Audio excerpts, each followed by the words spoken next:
They fined me $50 for pulling the trash can late on the same morning my wife's old coffee mug cracked clean in half. Name's Tom Sheffield, 68, retired shop teacher. There was a breeze that smelled like cut grass and copy toner, and the kid from the HOA wouldn't meet my eyes. Still had my best dad 1987 mug in hand glued back like habit. Funny how quiet a neighborhood can get, right before it remembers who it is. Ever wonder what finally makes a man stand up? After years of sitting quiet, Tom Sheffield, 68, stood at the edge of his driveway with a mug that read, "Best Dad, 1987" in one hand and a garbage bin handle in the other. The wheels made a faint rattling sound against the gravel as he pulled the bin up toward the side of the house, sunlight catching the silver in his hair. He took a deep breath, the early April air still holding a bite of morning chill mingled with the scent of cut grass and dew on asphalt. He had barely reached the porch when a white envelope tucked under the welcome mat caught his eye. It was folded too neatly to be junk mail. He leaned down, bones creaking slightly, and picked it up. HOA logo in the corner. The kind of envelope that never brought anything good. Unfolding the single page inside, he read aloud in a flat voice, "Violation number 143B, garbage container, non-compliance. Fined $50. He glanced at the fine print. Container left roadside past 10 euro a.m. on Sunday. Time observed 10:57 a.m. Tom's eyebrows raised just a fraction. Then, without comment, he walked back into his home and set the paper on the kitchen counter. He filled the kettle, pressed the switch, and pulled out his old thermos of diner ground coffee, the kind that tasted like it remembered the 80s. Outside, birds chirped through the elm tree branches, oblivious to municipal codes and fine slips. Tom stepped back onto his porch and poured the coffee into his mug, steam curling around his nose as he exhaled. He sat slowly into the creaky rocking chair, the one his daughter had painted green when she was 13. He took a sip. From the edge of his vision, he saw the clubhouse, once the proud symbol of evergreen winds, its cream-colored facade now partially shadowed under the HOA's new vinyl banners. "This place used to mean something," he murmured, eyeing the building as if it had betrayed him. "Now it's just paperwork with a lawn." The gate creaked next door, and Claudine Baker made her way up his path. She moved slow cane tapping with each step, but she carried a small plate wrapped in foil. Her cheeks were pink from the breeze, and her hair, white and softly curled, was pinned with a little plastic clip shaped like a daffodil. "Well," she said before sitting, handing over the foil, "I bake when they tick me off. Pecan bars. Fresh." Tom smiled. "You get a ticket too." "No," she said, lowering herself beside him. "But I heard about your trash can." He chuckled without humor. $50 for being 57 minutes late. I should have asked for a grace period." "Oh, honey," she said, waving a hand. "You think Beverly does grace? She fined me last year because my tulips were non-conforming in hue. Said they clashed with the HOA flower guide." Tom raised an eyebrow. "Tulips, yellow ones. Too cheerful, apparently. She told me lilac would be more regionally consistent." Tom bit into the bar, the crust soft and sweet, the pecans roasted just right. He sipped his coffee again and settled deeper into the chair, the morning sun warming his flannel sleeves. A white sedan slowed in front of his house. Joe, the young man from the HOA office, stepped out and gave a small wave, sheepish as always. He nodded at Tom, then hurried to his clipboard, flipping through pages before getting back in his car without a word. "Poor kid," Claudine said. "He's been stuck handing out Beverly's fines since February. I heard he had to tell the Montoyas their hummingbird feeder violated the wildlife guidelines." Tom didn't respond. He folded the paper again, a slow, deliberate motion, and slid it into the pocket of his checkered shirt. A figure emerged across the road. Beverly Chalmers herself, in her neat salmon blouse and navy slacks, clutching a tablet like it was gospel. She paused in front of the clubhouse and gave a wave toward Tom's porch, her smile polished and brittle. "It's just a warning," she called, voice syrupy. "Nothing personal." Tom gave a polite nod, but said nothing. Beverly moved on heels, clicking against the walkway. He rocked slowly, the wood creaking beneath him, watching her figure disappear down the path. "Still got your old HOA records?" he asked without turning. Claudine blinked, then narrowed her eyes. "From before she took over." "Of course." Why, Tom sipped. "Might want to give them a look." They sat in silence a while longer, sipping the warmth of the sun growing. Claudine hummed some old tune under her breath. A dog barked 2 houses over. A wind chime jingled once. Tom stood, eventually dusted crumbs from his jeans and stepped to the porch railing. His eyes locked onto the clubhouse again, as if measuring its distance not in feet but in memories. Let's see how far she'll push this. A silver SUV coasted to a gentle stop just outside the modest iron gate of Evergreen Winds. The engine clicked as it cooled. Daniel Sheffield stepped out, adjusting the strap of his leather messenger bag with one hand and shielding his eyes from the Arizona sun with the other. He wore a crisp, buttoned shirt rolled at the sleeves, dark jeans, and the same subtle smile that had gotten him through mergers and zoning hearings alike. In the crook of his arm, he balanced a laptop and a small bag of bakery goods. "Dad," he called toward the backyard. Tom looked up from where he knelt beside his rose bushes. The sleeves of his flannel shirt were already pushed up forearms, dusty gloves hanging from one hand. He blinked as if waking from a long nap, then stood slowly. Daniel stepped through the gate and nodded. "Surprise visit. Thought I'd check in before I fly to New York next week." Tom wiped his hands on a rag from his back pocket. "Well, I'll be. You look more like your mother every year." Daniel gave a short laugh, handed over the pastry bag. "Cinnamon knots. Still, your favorite." They sat under the canopy in the backyard, the air comfortably warm, the occasional rustle of leaves carried on a mild spring breeze. Around them, neighbors were out tending flower beds or chatting over fences. The HOA newsletter had recently encouraged visible pride of place, which meant lawnmowers and hedge trimmers were humming in unison. Daniel took a slow sip from the enamel mug Tom had filled. Claudine said something about a fine. Tom raised an eyebrow.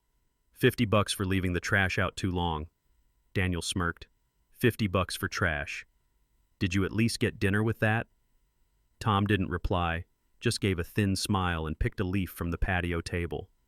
They sat in quiet for a few more moments before Daniel leaned forward. "Mind if I look at the HOA bylaws, the real ones, not the flyer Beverly handed out last Christmas?" Tom tilted his head. "I think Claudine's got the old copies, pre-Beverly era." They walked down the lane toward Claudine's place, where the widow was watering marigolds in a broad sun hat that looked as old as the fence beside her. "You came just in time," she beamed. "I made lemon pie for the weekend. Daniel, you're thinner than your dad. You need a slice." Inside, Claudine dug out a manila folder from a biscuit tin she kept on top of the fridge. "Here. These are from when I served on the board. Before Beverly got me voted off for breach of protocol." She rolled her eyes. Daniel leafed through the yellow documents, his expression unreadable. "These aren't bad. Boring, sure, but solid." Later that afternoon, father and son found themselves seated at the corner booth of Sunrise Diner. It hadn't changed in 30 years, still served watery coffee with bottomless refills, still played Elvis on the jukebox, and still had seat cushions that sank just enough to be annoying. Tom stirred his creamer in circles. "You're working this weekend?" "Trying not to," Daniel said, opening his laptop casually. "Just curious." He tapped a few keys, paused, then narrowed his eyes. Tom watched him from across the table, noticing how Daniel's gaze lingered on something longer than usual. "There's a listing here," Daniel murmured. "HOA Clubhouse, for sale. Quiet title transfer pending." Tom set his mug down carefully. "What does that mean?" "It means someone's trying to sell property without drawing too much attention. Could be clean, could be fishy." Daniel clicked through several pages, then pulled up a map. "Dad," he said slowly, "you remember when Mom used to say this whole area was built on loopholes? Turns out she was right." He opened a folder on his desktop, searched for something, then started typing. "Old boundaries," he explained. "New deeds. Sometimes land gets classified incorrectly. It happens. Especially when HOA leadership gets ambitious." A message popped up on the screen. "Red Valley Holdings is ready to move forward." Daniel glanced out the window of the diner, watching as a group of teens laughed over milkshakes near the parking lot. His expression didn't change, but Tom recognized the set of his jaw. It was the same look he had the night he decided to move to the city. They drove back just as the sun was beginning its slow descent behind the distant hills. The neighborhood bathed in a warm gold, and wind chimes from someone's porch rang gently. Tom settled onto his porch swing while Daniel leaned against the railing, arms crossed. "You mind if I try something?" Daniel asked, not quite looking at him. "Just legal." An email landed in the HOA inbox at precisely 9:02 a.m., flagged as urgent offer to purchase, Evergreen Winds Clubhouse. The sender, Red Valley Holdings. The subject line, full cash offer, 14-day close. The contents were short, formal, and surprisingly generous, an offer to purchase the aging clubhouse at double its assessed value, no contingencies, payment guaranteed. By noon, Beverly Chalmers had already called an emergency HOA board meeting. Inside the dimly lit conference room, the air conditioner rattled as it struggled against the rising heat of late April. Folders thudded onto the table chairs, squeaked as board members filtered in, some in sandals, others still in golf polos. Tom Sheffield arrived quietly, taking a spot in the back as a non-voting attendee like any other resident. Joe, the youngest on the board, leaned over to Beverly as she scanned the printed email. "Who even is Red Valley?" he whispered. "No website, no brochure."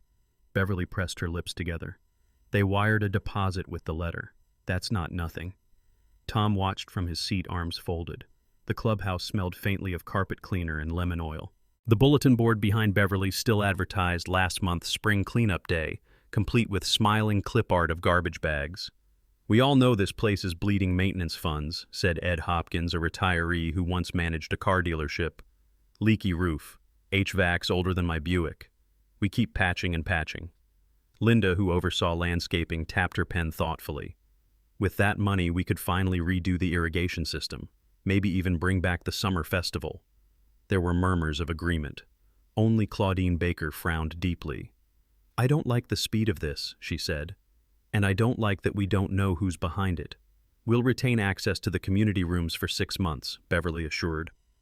"And they've offered to keep hosting HOA meetings on site. It's not like we're losing the space overnight." Joe flipped through the printed contract with visible discomfort. "They're not asking for any inspections. They say they've done their diligence," Beverly replied, eyes lingering on the digital signature at the bottom of the email. "It's unusual, but legal." Tom's brow furrowed. He said nothing. That evening, as Tom stood on his front porch sipping chamomile from his Best Dad 1987 mug, he found a cream-colored envelope tucked into the mailbox. The HOA letterhead at the top was bold and officious. "Notice of facility transfer. Effective April 28th.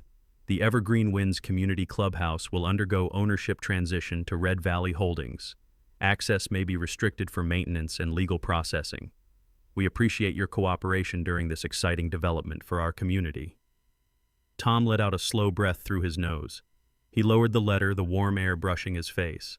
Claudine joined him moments later, walking over with a pie tin covered in foil. "Blueberry this time," she said simply, handing it over. Tom passed her the letter. She read it twice. "Huh. So it's done then.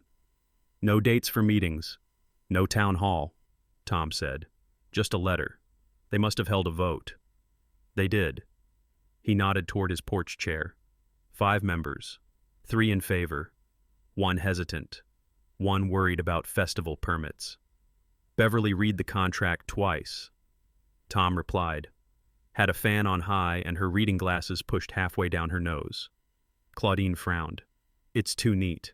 Tom folded the paper precisely down the middle, then again. "You ever get the feeling someone just flipped the board?" Under a cloudy sky tinged with April's final blush, the clubhouse at Evergreen Winds stood shuttered and quiet, its front door taped with an impersonal sign, temporarily closed for ownership transfer. No entry. A yellow chain cordoned off the parking lot, and behind it clusters of residents stood murmuring in confusion. Beverly Chalmers stood at the clubhouse entrance in a beige pantsuit, clutching a clipboard she wasn't reading. Her smile, polished and placid, didn't quite reach her eyes. Across the street, Claudine Baker tilted her sunglasses down, watching from her porch swing. "The more she smiles," she muttered to Tom beside her, "the more you know she's in trouble." HOA had called another community reassurance session that morning. Inside the Sunrise Diner, the regulars had been ousted from their usual booths, replaced by printouts, half-empty coffee mugs, and a room full of furrowed brows. The HOA board sat stiffly, Beverly at the center like a brittle spine. "We want to remind everyone that this transition is routine and completely legal," she said, voice syrupy but tight. "The clubhouse has been underutilized, and this sale provides a tremendous benefit for our summer fund." "Who exactly did we sell it to?" asked a wiry man in a blue windbreaker. "What kind of company makes an all-cash offer and doesn't show up to a single meeting?" We've already confirmed their credentials, Beverly said quickly. No one's asking for a diploma, Claudine interrupted from the back.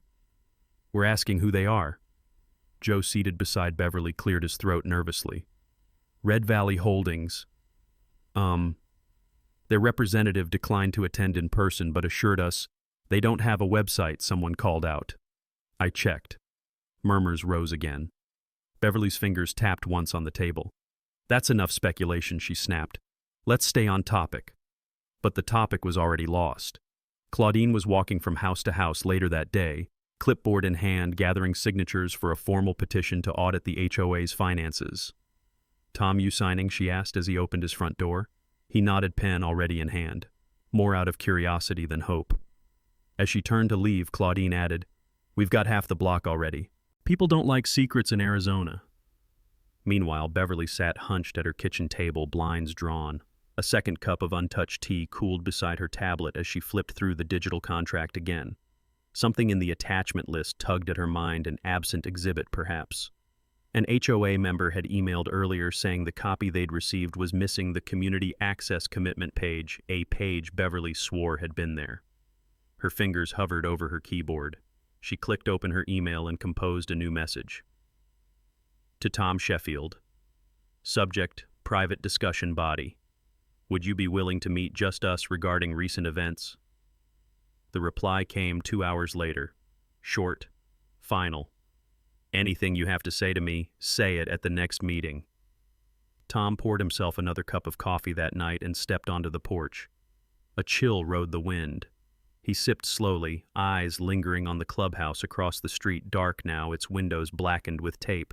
In his other hand, his thumb idly rotated a small brass key, the kind HOA board members once used back when the lock was simple and the rules were simpler. Claudine appeared again just after dusk, a manila envelope tucked under her arm. She handed it to Tom without a word. He pulled out the contents, a stapled packet yellowed slightly with age, HOA bylaws pre-2021. On the last page, a neat row of amendments typed in smaller font. She changed these in 2021, Claudine said quietly. Quietly. Illegally. Got it.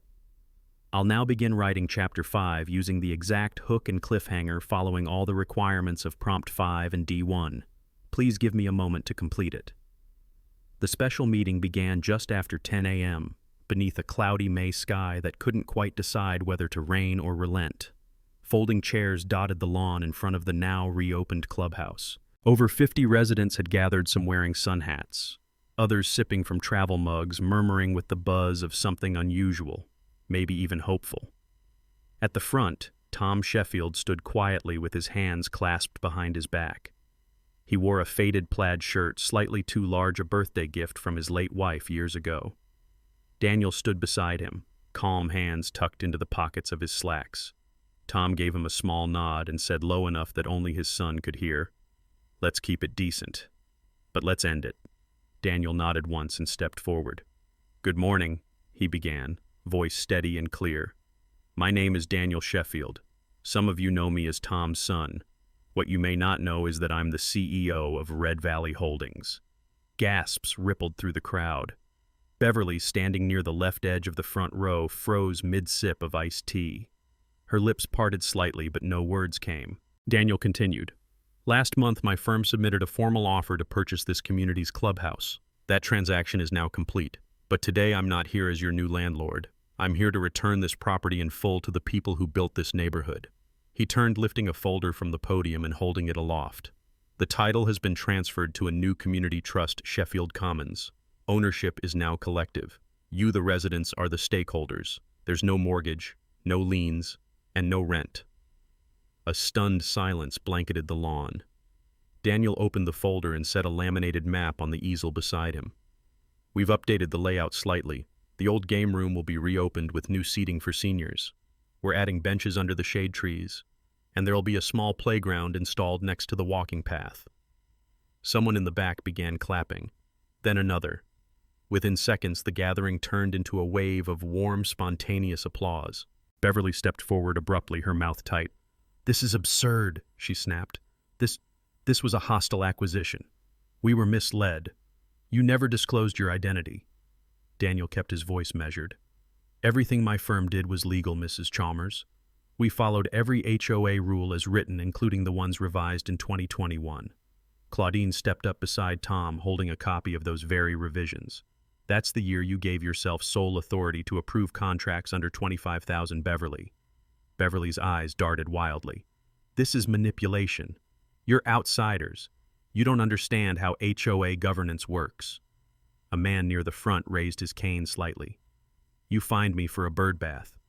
Beverly, he said. You said it was aesthetically disruptive. The crowd chuckled, not cruelly but knowingly.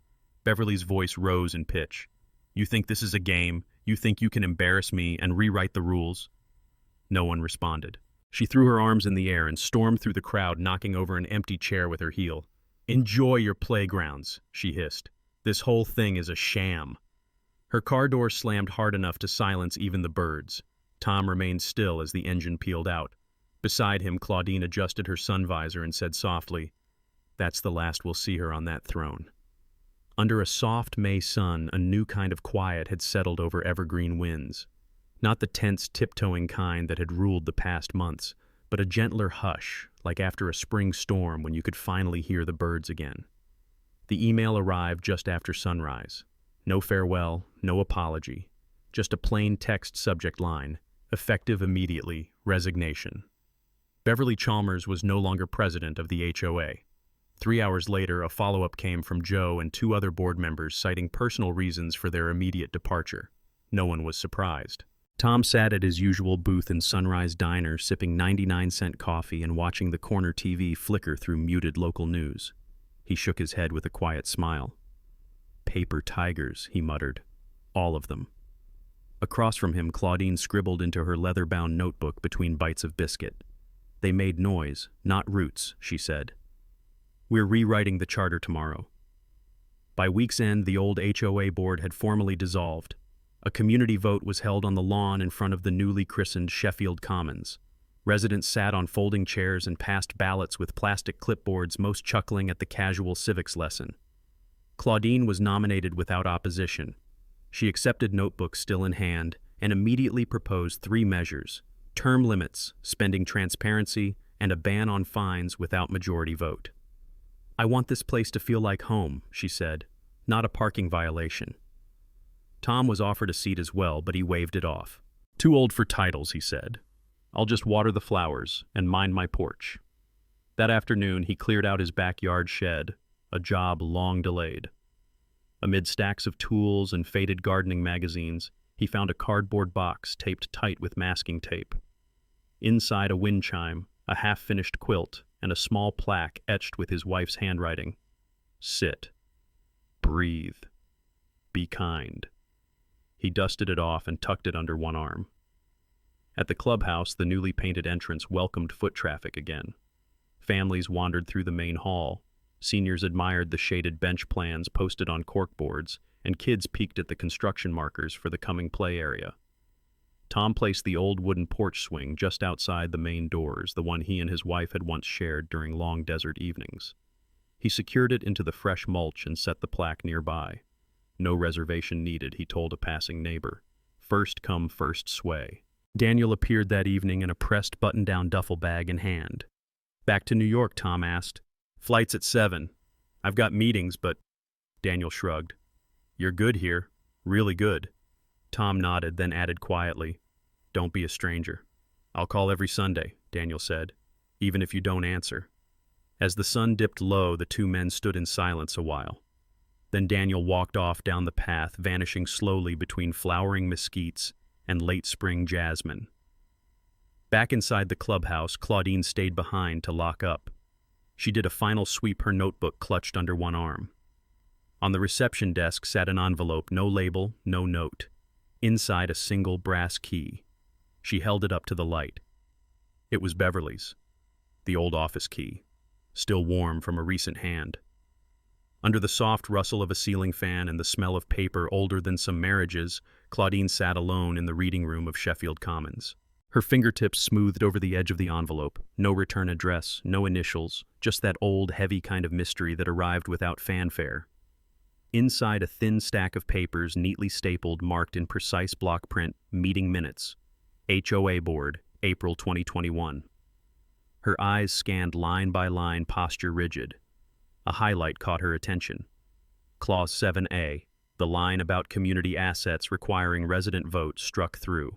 A new paragraph added beneath in looser legal language. At the discretion of the acting chair, expenditures and transfers not exceeding $75,000 may be approved without board consensus. No vote, no record of discussion. She whispered into the quiet. She rewrote the playbook, in pencil. Across town, in the cluttered warmth of Tom's home office, filing cabinets creaked open one by one. Old binders stacked like sediment layers on the carpet. Tom sorted them with care fingers, brushing faded labels from when his wife used to volunteer as HOA treasurer. "That's the year I stopped mowing around the clubhouse," he muttered. Felt something turn, but didn't know what. Claudine arrived just after lunch, bringing both pie and paperwork. They sat in matching armchairs, the windows cracked for breeze. She laid the 2021 document beside Tom's original side by side. The differences glared like unfinished paint jobs. "We need to send this," Claudine said. Tom took a deep breath. "So Giam Sat Tai San?" She nodded. "With a cover letter, no pitchforks, just facts." Daniel joined the effort from across the country. A few phone calls, a quick note from his legal team. No demands, just clarity, a request for state review, and a return to lawful community oversight. By Friday, they stood in line at the local post office, Tom in a short-sleeve button-up, Claudine with her notebook and lemon cookies for the staff. Residents had signed the petition across 3 days, 86 signatures total. Some shaky, some scrawled, each one a quiet stand.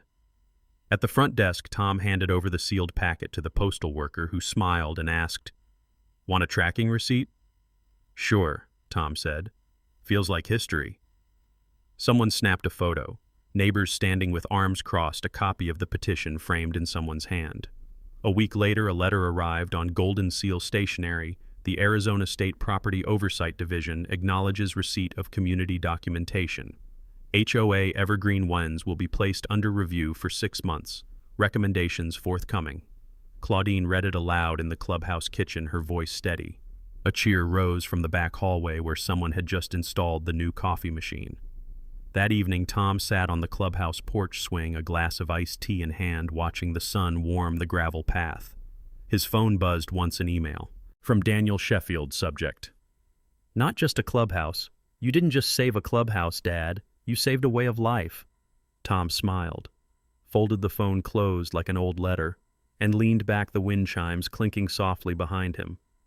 Under the soft April sun, the field in front of Sheffield Commons buzzed with gentle laughter, wafts of grilled corn, and the unmistakable twang of an old country tape rolling through a cassette player someone had dusted off from a garage. Tom Sheffield sat beneath a striped canopy, wearing his cleanest pair of jeans and a faded flannel shirt. His lawn chair creaked just right when he shifted, and a paper plate of fried chicken rested on his knee. A boy darted past, chasing a frisbee, his giggle trailing in the breeze. The clubhouse, polished, painted, humming with small-town pride, stood like a postcard. The new bronze plaque shimmered near the entrance, Sheffield Commons, gifted to the people. Claudine, in a pressed green dress that brought out her cheekbones, stepped onto the small wooden stage set near the potluck tables. She tapped the mic, once leaned in with her signature half-smile. "Imagine," she said, letting the pause linger. "All that drama over a trash can." The crowd chuckled, a low, warm rumble. Tom didn't laugh. Not because he disagreed, but because he understood. He watched Claudine speak, watched her hands gesture just enough, watched the faces in the crowd. Mr. Fred, with his world-famous apple pie, finally crowned champion after years of HOA disqualification for improper signage. Mrs. Hillman knitting near the shade tree with her red scarf, and stories about being fined for putting a duck statue in her garden. Claudine's voice held steady. "This place nearly broke apart," she said. "Not because of greed or power, but because we stopped asking questions. We stopped looking out for each other." A few nodded, others shifted in their seats. But not anymore. Applause, not loud but true. The ceremony continued with a memorial table near the clubhouse wall, photos, a vase of sunflowers, and a small plaque reading, "In loving memory of Ellen Sheffield, who watered more than just the garden." Tom stood for that, his cap pressed to his chest. Later, children splashed each other with water balloons near the old oak. A group of veterans played dominoes under a blue canopy. Someone passed around slices of Fred's award-winning pie, and a neighbor handed Tom a mason jar of sweet tea. Letters for Daniel sat in a wicker basket marked "Thank You, one," sealed with a sticker of a cat in a graduation cap. Tom returned to his chair just as dusk painted the clouds orange. He pulled out a folded slip of paper from his shirt pocket, creased yellowed the ink still legible. $50. Improper bin placement, issued by HOA. He smiled faintly. The fire pit crackled a few feet away. Marshmallows skewered on sticks danced above the flame. Tom stood, walked to the edge, and fed the ticket gently into the fire.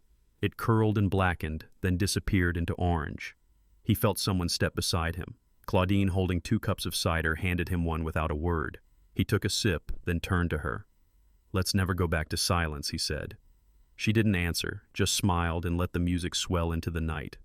In the quiet shade of a spring afternoon, laughter returned to Evergreen Winds, not with banners or speeches, but with pie contests.